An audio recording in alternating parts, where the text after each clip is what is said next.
one, and hopefully stream.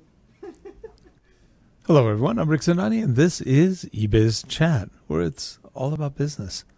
I am joined today by my good friend and co-host, and a business person, and a geologist, and just a lot more. Dr. Susan Nash. Susan, how are you? I'm good, and I'm really looking forward to our topic today because it's something we haven't talked about. No, we're going to get windy, aren't we? We are. We are. Well, Like, here we go. blown away. Here we go. Hold on to your tables. It's windy time.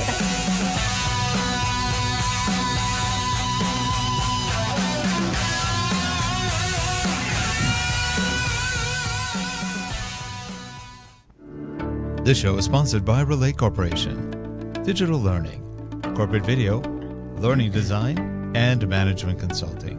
Visit us at www.relatecasts.net. Thanks. And we are back. And Susan, what does wind do for us? Well, of course, it's part of our weather systems and jet stream, etc. Messes up our hair. Yeah. Yes, it messes up our hair. And but the interesting thing is that below the jet stream, closer to Earth, we get the potential for so much wind energy. It's pretty controversial, but I think there's no doubt that the investments right now are huge, and especially offshore.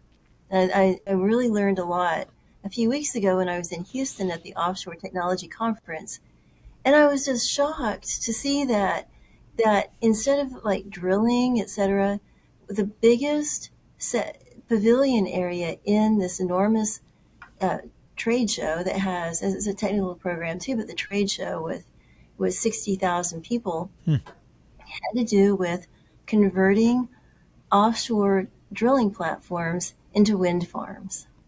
Now, how far are these offshore platforms from shore? Well, it depends on where you are.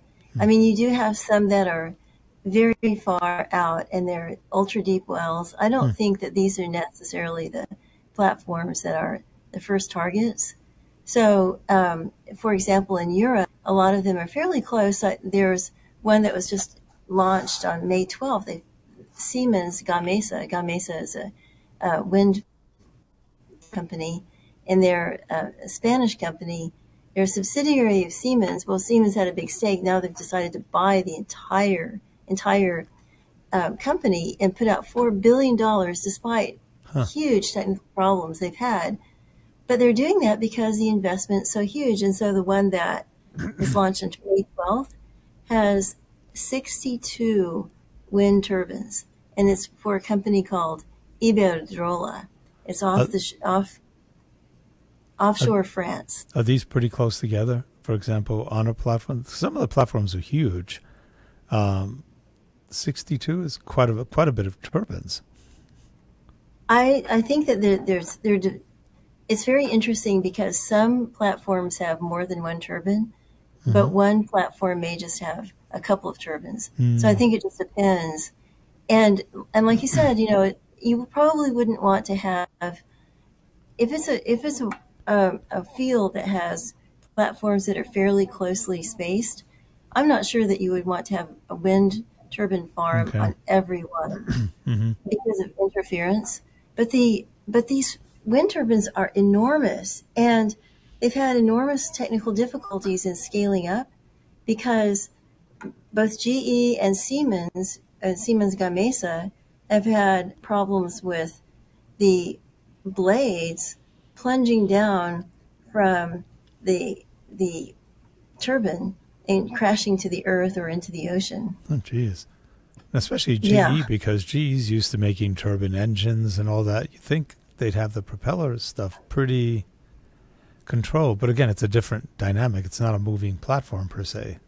They're in one place. I think the problem is that the models used to simulate and to do the design were probably inadequate for the real conditions. Yeah. That's fascinating. And it's interesting because having lived in California most of my life, the offshore wells or there tend to be platforms, tend to be not that far, maybe a couple miles, maybe 3 miles, maybe a little bit less. So they're visible usually from the coast. And we're talking, and we get quite a bit of wind in some of those areas. Like where I used to live was one of the windiest areas in California. That was the Point Mugu area. That was extremely windy. And so you had an average out near the ocean somewhere between 20 to 50 mile an hour gusts all day long. And so those turbines are probably pretty well generating energy. Now, also, have you ever seen the turbines that they have like heading towards Palm Springs? Yes. In fact, I've been through and near large wind farms in Oklahoma and the Texas Panhandle. Okay, same thing. Huge. Same thing. Yeah. Because that area is really windy, isn't it? Yes. Yeah. It's ideal for wind energy. Mm-hmm. Except, I mean, there are physical consequences to the I guess low frequency. How tall are many of these? They look like they're at least 10 stories, if not more. Yes, I mean the ones in. Okay, I can't say about the supersized ones, but the typical ones are 10 stories, 100 feet, 120 feet. And it's amazing. They just go like there's no tomorrow. They just keep going and going. I don't know how much. I haven't really studied how much power they actually generate. I've heard varying sources say it's okay, but it's not that much. It's not enough. Well, I think a lot of it has to do with how close your transmission lines are to any kind of users. Yeah. So, for example, a lot of the complaints about the wind in energy in, say, West Texas is that it's not close enough to population centers, so they lose the transmission. Because nobody wants to live in that wind. Yeah. Well, you're right. And then it's just, and then yet you can have closer wind turbines that are smaller, like the Berge ones, et cetera, and they will be helping power, say, enough for like a McDonald's, or at least offset a lot. Interesting. So you would have like mini wind farms for like businesses. Yes, exactly. So you see those in western Oklahoma and southwest Oklahoma. In fact, there is a McDonald's that's on the turnpike that has a miniature. It's not one of the massive ones; it's a smaller one, and they look more like the traditional windmills that you would see with water wells. That's fascinating. So, where do they think it's going, especially with the new offshore ones? Well, there's enormous investment in it. So one of the largest companies in Europe that's investing in wind farms. And it's interesting, too, when I was in Germany a few years ago, I happened to drive through a wind farm. And I was like, what? There's a wind farm? I didn't think of Germany as having windy Great Plains, but they had just a line of wind farms. But the new frontier is in offshore. And the reason is because of the availability of those platforms, and they've started putting them in the North Sea and also in offshore Mediterranean, etc. And the reason is because of the cost of decommissioning. So if you have to decommission a platform, it's extremely expensive. But well, you could just call the government; they'll bomb them for you. That's what they do with the pipelines. Well, speaking of that, that's one of the reasons why Siemens has gotten out of pipelines and gone basically whole hog into wind. Right. That's interesting. Now, as a quote unquote natural source of energy, the turbines do generate power. They need power to run to a certain point. How realistically is it to use a wind farm versus traditional means of power or electrical generation? I think it's quite reasonable. I mean, it's feasible. There are a couple of limiting factors. One is the life of the turbine. So the turbine is going to last anywhere between 8-10 years. and then it has to be replaced. Another problem is in the case of the case of offshore platforms, there you could have some instability in the platform itself due to vibration. Right. And so it has to be, and also it has to be geologically understood, because you can have different instability based on geopressure. So, for example, if it's not plugged all the way and there are gas emissions or some seepage, then that volume change could cause some collapse or some subsidence. And so that could be problematic.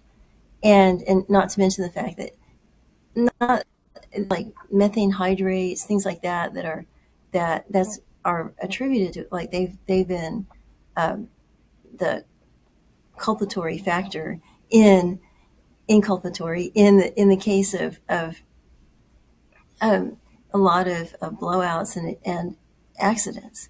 So all those hazards are there so whether or not you're producing oil and gas or producing wind energy, you have to make sure that your platform is structurally sound and that there are integrity studies and a lot of predictive maintenance. So they use a lot of AI and machine learning and deep learning to do predictive maintenance, like predict when it's going to fail or when it's going to need reinforcement. And then just not just due to vibration, but also corrosion, things like that. Yeah. And being on the ocean, if they're offshore, you've got all the other chemicals that get, if you drive a car down Pacific Coast Highway, for example, within a week, it'll be 10 times dirtier than it would be driving down one of the freeways. There's a lot of just in the breeze itself. You've got a lot of moisture. You've got probably some saline output. It's interesting, but it gets very dirty when you drive your cars. You have to clean them a lot more than you normally would have to. Just being near the coast, the winds bring a lot of stuff in. And I'm sure that gets in the turbines, and they can filter some of it out. But with like you said, with age, they need a lot more maintenance, or they need to be replaced totally. So like jet engines. Oh my gosh, yes. I mean, it's just like any kind of bridge over an ocean. You can have constant maintenance and constant painting. Yeah, exactly. It's amazing. And then and then within any kind of, if they're going to have any kind of cables or pipelines where they put the cables through, those are going to have to be monitored for corrosion, et cetera. Right. Now, a lot of people are talking also about nuclear. More and more I'm hearing nuclear talk. It seems like we're going full circle back to nuclear is going to save us. It might. What do you think the benefits of nuclear are over wind power? Well, they're quite different. But I think the beauty of the micronuclear anymore, I mean, okay, so the first obvious thing is you're going to have community acceptance, at least on the surface, because of Chernobyl and Fukushima and those emissions and nuclear stuff. The downside is that, okay, so wind farm, it does generate a lot of, it's noisy. And so it's very damaging to one's health, and there are some damaging. If you certainly would live under a wind turbine, and you often see cattle co-located with and I mean the cattle seem to live, but like, did they have a long life expectancy? Anyway, one would wonder. But I don't know. I think that it's fairly benign, but still, and we know that there are bird kills, etc. Now, offshore, supposed frequencies impact migration, and people, the animals that use high frequency apparently interferes with their ability to navigate. Interesting. I don't know. That's there are extreme articles, and then there are ones that are extreme the other way. It's hard to know what a balanced view is, but those are some of the issues. At the same time, these platforms often create new habitats. for sea life. Right. So, I mean, that's one benefit that you wouldn't have with a nuclear plant. But on the other hand, I wonder, why can't they just get all these decommissioned nuclear subs, pull them into Long Beach, and hook a wire from, and then start charging up stations or like feeding Well, into you think communities. about it, one of those nuclear subs could live underwater about 5 years with no changes. One small, and the small nuclear reactors. Yeah, and people lived with them. So I mean, like you have sailors who live with them, and they've no problems at all. So why can't we just park a few offshore and use those to power up local communities like San Luis Obispo or something? Well, San Luis Obispo already has one. It's called, what's it called? Something with devil in it. What's it called? Diablo Canyon. Oh, yes. Oh my gosh. Well, but these are old. I'm talking They're very about old, like yeah. pinpoint small surgical use, and then there are. Well, you know a what's lot better than of- the subs are the recommissioned or decommissioned aircraft carriers. Those are nuclear? Those are nuclear, every one of them, and they can I support. didn't know that. Yes, they can support over 5,000 people. They can run, I think, again, how many years without any real maintenance on the thing. They're amazing. Why aren't we using those? I don't know why we can't just like park them outside different communities. You probably could. And then we could. We're not really looking at the simple solutions. No, if we could harness politicians talking, the energy would be amazing. I'm sorry, I'm being snide today. Okay, you're talking wind energy again. Wind, yeah, a lot of hot air. Yeah. But I think again, like, okay, so there are pros and cons, but I think that a lot of it has to do with scale. The idea of the supersized massive wind turbines is that they can generate what was the idea of like a billion gigawatts or something massive Wow. over the life of the project. And that's a perfect world, of course. I wonder, there are pros and cons and unintended consequences. What happens when we change the wind patterns that much? That's right. And they do change. They're fairly consistent, but there are variations in wind patterns, and even a minor variation could affect airflow, wind flow. Exactly. You don't need a big Microclimates. variation. A 1 degree variation could make it miss the wind. I'm sorry, the capture device. I mean, it could miss them totally. That's true. Depending So on you where could have, yeah.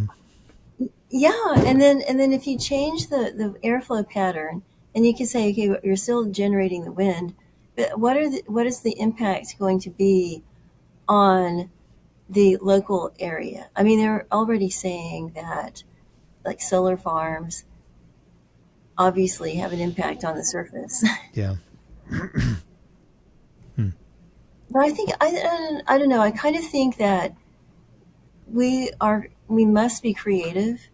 And I think that the more modular we are, as well as the big, I keep thinking of E.F. Schumacher's book, Small is Beautiful, and appropriate technology. So let's think about how to get small modular units to underserved communities. I think there's a social justice element there too. Yeah. But if it made money, somebody would steal it. So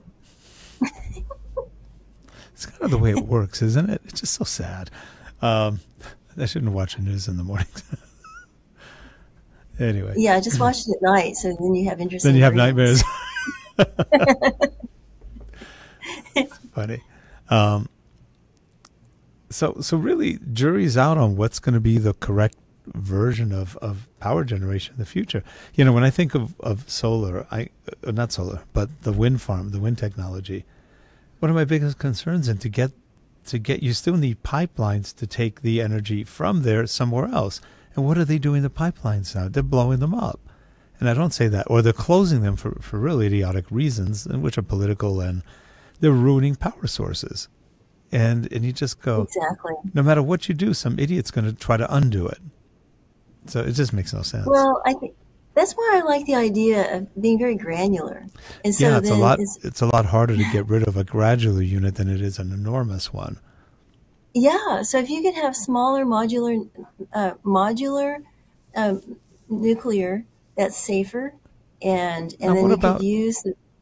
now Yeah. with the nuclear, couldn't the nuclear also go underground? Depending on the Well, type. I think you have to have cooling. It takes a lot of cooling. It does, but I heard they don't take as much as they used to. From what I've been reading, they're not running as hot as they were. That would be very interesting. Because No, most of I mean, if aren't there's an most of accident. most of the generators, the atomic ones, literally from the 60s. Oh, A yeah. large number. Yeah. A large number. Mhm. So I know. I'd rather see a lot of those made safer. Like, for example, instead of one massive one, have a complex of smaller ones. And that way you can, Yeah. I don't know. Yeah. And I'd like to see like small nuclear, like a ship or the ship size or the Have you seen some nuclear of the, like, for submarine, example, and the have one it in a neighborhood. I saw a special on one of the, I can't remember which one it was, maybe it was the Ronald Reagan. It's one of the newer aircraft carriers. And the nuclear unit looked like it was only like 5 by 10 feet or 10 by 10. It wasn't very large at all. And it just ran and ran and ran and ran. It's pretty amazing. Yeah, they have places like, okay, for example, Whisper Valley in Austin is geothermal. And then there's a new community in Oklahoma City it's a planned community, 100 or so homes, and it's all geothermal. Why not do the same with like the tiny nuclear things? They could. They could. And in point of fact, other countries are investing. So China announced 47 new nuclear reactors that they're planning, and then India is tripling theirs. Meanwhile, we're shooting Germany ours. got rid of it. Yeah, Germany just got rid of their last 3. Now, granted, they were old ones, and they're deciding to go with wind and solar, and then they are also getting gas, but it's not from Russia anymore. It's from from the North Sea, from Norway and Netherlands. Yeah, Italy. Yeah. Yeah, that's true, from Italy. It's a crazy world we live in. Everything we're doing to make better, they make worse later. It's just it's just interesting. I think and that makes it very hard for investments in one way, because people investing are also, in many cases, the same people who are trying to destroy on the other side. You just go, what are we doing in this planet? It's cuckoo. But I guess we'll figure that out one day. What do you think of this thought? That at the end of the day, the countries that have the most energy and water are the surviving countries. Most likely. Most likely. Just thinking. Yeah. But I mean, they would be. Because without energy or water, you can't really do much to grow. No. No. What is it? You can live without water for about you can live without food for quite a while. But water, about 3 days, you're pretty much starting to die off. And it's the same for any infrastructure. Without water, there won't be anybody to work it. They'll be dead. Exactly. So water is very important. And yet we don't spend as much time cleaning water as we do other things. Of course, we keep putting fluoride in water, which isn't good, but that's another problem. I heard somewhere that they were going to, I don't know if it was the U.S. or somewhere, they were going to start saying no more fluoride in water. I hope so. Because it's not a good nerve agent. It's not good for the nervous system, and they know it. But anyway, it's interesting points, and the offshore does sound very interesting. But like you said, it's got some issues with. So you're going to get once people find out that it can mess with migration patterns, with other issues, then everybody's going to be protesting it. So it'll be interesting to see what comes out of it. And again, like you said, it depends where they put them. It depends on where they put them. I think it also depends on the amount of investment. So we're seeing just a big game change and power shift And when you think of how Siemens alone is putting $4 billion into acquiring this company, not to mention how much they're pouring in to fix all the engineering problems, but they are working with companies like RWE and Indirola and Repsol and these major companies who are investing in them. So they see a massive business plan in the conversion of offshore platforms into energy farms. And with that kind of momentum, I don't see it changing anytime soon. Probably not. Probably not. This is good. Well, if you have any questions, thank you for joining us on the show today. If you have any questions, send a note, and we will try to answer them. And soon we'll be coming back with more shows, and we'll be coming back, I think next week we'll have one show. And then after Memorial Day, which is just the next weekend after that, we'll have some more. And very soon in the near future, we'll also have more interactive chat going on with. We haven't been really turning that on, but we should. It's kind of fun because sometimes we get some great opinions from people watching, or ideas. So anyway, well, thank you, Susan, as always. Thank you. Don't get caught in any wind patterns, and we will see you all next week on microbursts. That's right, on eBizchat. Have a good one and take care. Thanks. Thanks. Bye.